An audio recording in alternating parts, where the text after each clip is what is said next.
Good morning, Internet. This is the old fat dad. Welcome back to another Monday Gun Day. Today I want to do a review of my Ruger Charger. Now I inherited this little guy, I'd say about 2 years ago. And when I got my hands on it, it wasn't running very well. Had all sorts of problems, was really gunked up. So this turned into a little project for me to bring it back to life and maybe make it even better, stronger. So let me run down a couple of things I did to get this thing going. First of all, you'll notice that it has this aluminum chassis. I highly recommend this. It's been really good. It has a pick rail on the bottom, free floats the barrel, and you can put any kind of AR style stock on the back.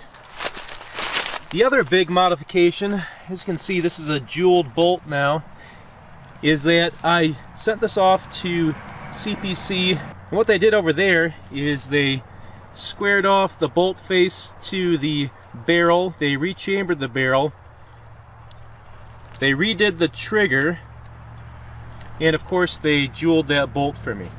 Now the guys over at CPC do this for a very reasonable price, and I would say the gun runs better and is more accurate after they're finished.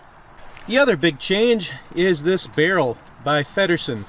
I got this at a 12.5 inch length, and when I sent it in to CPC, they chopped it down to 9 inches for me and threaded it.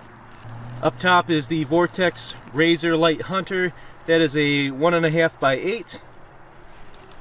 And then you can see just some little mods here. We've got a BCM CAG grip.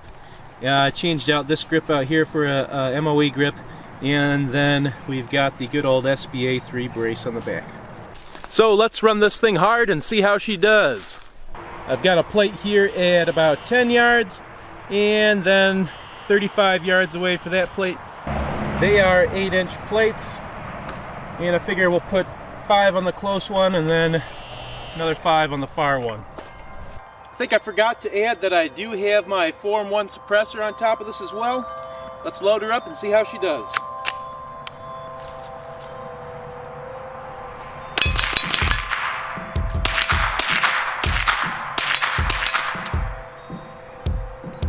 That's not too bad.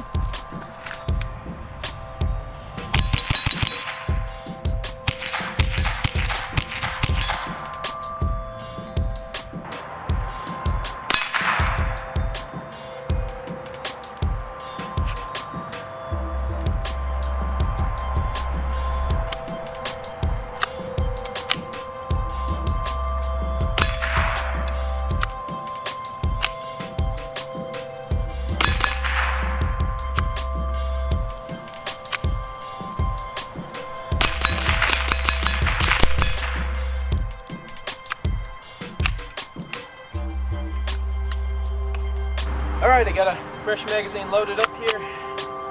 15 more shots. Let's see if we have the same problems here. Start out with the 25 left to right.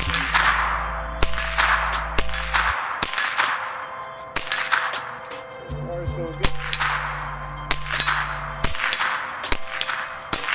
Alright, let's move it up to 100.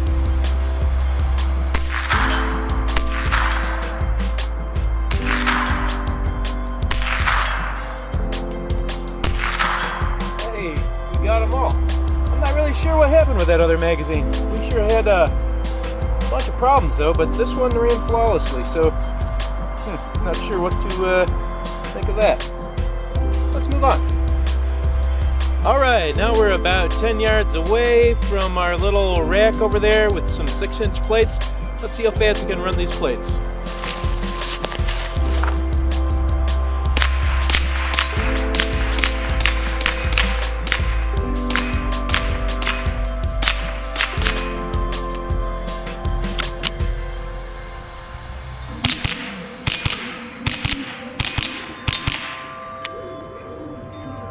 Let's do a little 50-yard accuracy test and see how she does. We had some issues doing our speed shooting earlier. That was with the Gila. We're going to switch over to CCI standard velocity, and maybe we'll be able to tell if it was an ammunition problem or a mag problem or something going on with the gun. So let me load up 15 rounds. I think we're going to do 5-shot groups today. I'll just move it around our little target there, and we'll see how she does.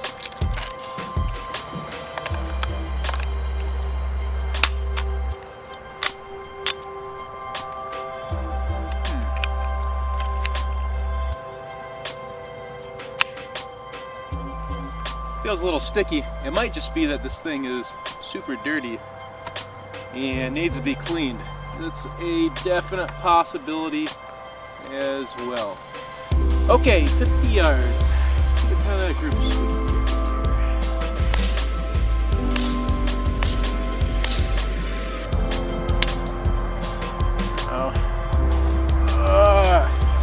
Failure to eject here.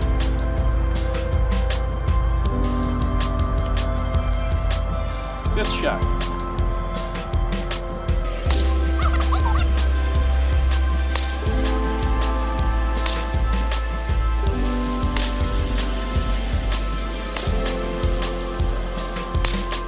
Final group. Let's see how we do.